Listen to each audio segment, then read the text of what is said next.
Oh, it's just their latest thing. You know, your mum really needs a kidney, you're the only match, blah, blah. Seems curiously grasping. Has it occurred to you, Colin, that that might be why she's ill? What, upset with me? No, she needs a new kidney and... I'm the only match! Oh, God, well, now I feel like crap. I don't want to give her a kidney. I want all of my kidneys. But then she's my mum and she might be really ill. But I want all of my kidneys. How am I supposed to cope with just one kidney? There's a history of kidney problems in my family.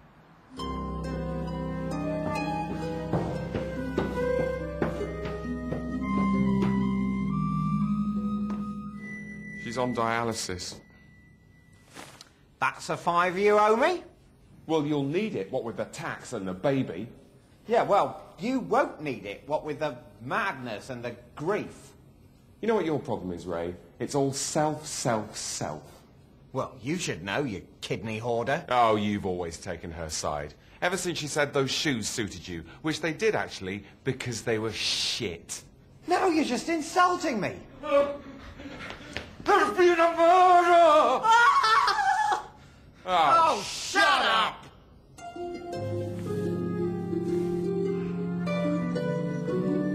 It is now light. This is terrible. This is so terrible. I never thought I was going to be someone who had terrible things happen to them. Do you feel numb? I feel numb. No, I don't feel numb. I feel hysterical. I've spent all night thinking, well, they don't send you to prison for tax debt, not if you've got dependents. And so they probably let me limp on as a freelance writer who can't think of anything to write on a meagre allowance, most of which I'd have to give to Tina. And so, should I shack up with her to save money? But then again, she is a loony, so that wouldn't be very nice. And what if I end up homeless? But then you don't see many bald homelesses, because that's just too sad to happen to anyone. But it's going to happen to me. And then I realise I'm thinking about all this stuff rationally, which is in itself irrational, because what a sane man would now do is kill himself. Well, don't ask me what a sane man would do. I'm going mad from CJD. And where am I going to live when you're homeless or dead? With my parents? Mum hooked up to a machine making cow eyes at me? It's either that or give her a kidney, which I do not want to do. That's just the thin end of the wedge. What if 5 years down the line, Dad wants the other one?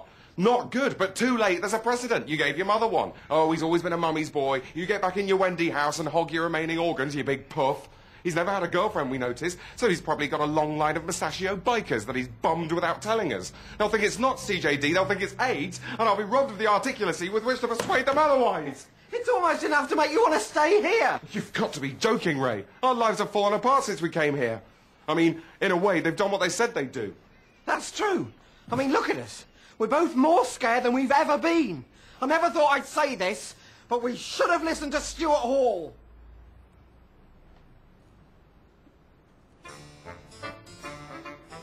Oh, Ray. You don't think... What? Ray, don't you see? It's all part of it. The Mr. and Mrs. Pandemic, they planned the whole thing. The scariest weekend of your life! Of course! It's brilliant! They've been pretending to be rubbish with all the fake cobwebs and the hiding in the cupboard, when actually... They've really scared us by making it look like our lives were falling apart. I mean, anyone could have sent that tax email. Or the text message about the baby. But how did they know my ex-girlfriend's name was Tina? The tattoo, Ray. Well, they've definitely got cameras in the bathroom then. And the shampoo bottle. You said you found it here. The Pandemics must have replaced the label just so guests would get scared about losing their hair. And it must have been their idea to make us share a bed as well. Yes, we were forced to confront the terrifying notion of copping off with each other. But what about the CJD thing in the newspaper? It's not hard to mock up a newspaper in the age of desktop publishing, Colin. But how does he know that I really like Gastroback? Well, he will have found out from your dad when he rang him. Of course! He persuaded my dad, an outrageous practical joker, to pretend that Mum was in hospital to put the seal on a weekend of fear. Brilliant! Amazing. In fact, thinking about it, isn't it a bit convenient that I got writer's block in the first place? That's them too, Ray. Remember the moment when you got writer's block? The pandemics must have developed a device that suppresses the human imagination. All they'd have to do is sneak up to the caravan and zap you with the device at their leisure. Funny. What? Actually, I think we've maybe gone a bit far there. Yeah. Because at that point we hadn't even booked.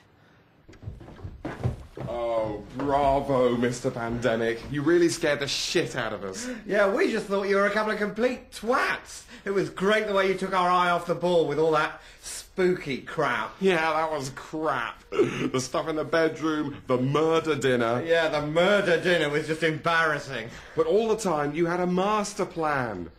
You made me believe that both me and my mum were going to die. And that I was going to end up a broke dab with a girl called Tina. So, how long did it all take to plan? Well, I'm glad this weekend has been a horrifying success. Look, he's still doing it, Colin. Oh, it's okay, mate. You can drop that now. We know you're not that shit. Anyway, superb. Yeah, thanks again. Bye. Well, I hope the traffic isn't too fearful. He cracks me up.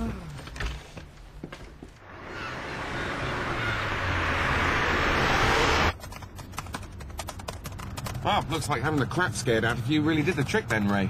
Yes, Colin, your cash cow is once again with calf. As soon as we get home, you can go to bed. Thank God. Yes, and the really brilliant news is, reading over what I seem to be writing, which is worth doing every now and again, little tip, I don't seem to be a horror writer anymore. The weekend seems to have inspired me to write a soap. Yeah, of course. Terminal illness, confused sexuality, bastard children and tax fraud. It's very nearly half an episode. Yeah, thank fuck it wasn't real, eh? You think fucking vain!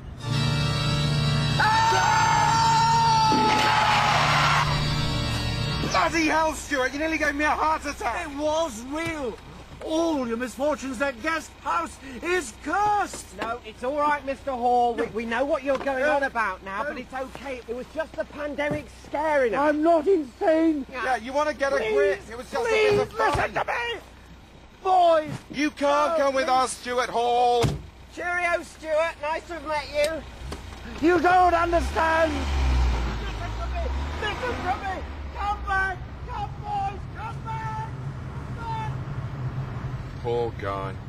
They must have told him they've completely revoiced the DVD of It's a Knockout with James Earl Jones or something. Tell you what, Colin, I will pay fucking good money for a version of It's a Knockout voiced by James Earl Jones. Anyway, pandemics must have driven him over the edge. Fucking good money. Oh, hi, Dad. Yeah, that was a really good trick you put... Sorry, no, slow down. Slow... Sorry, you sound upset.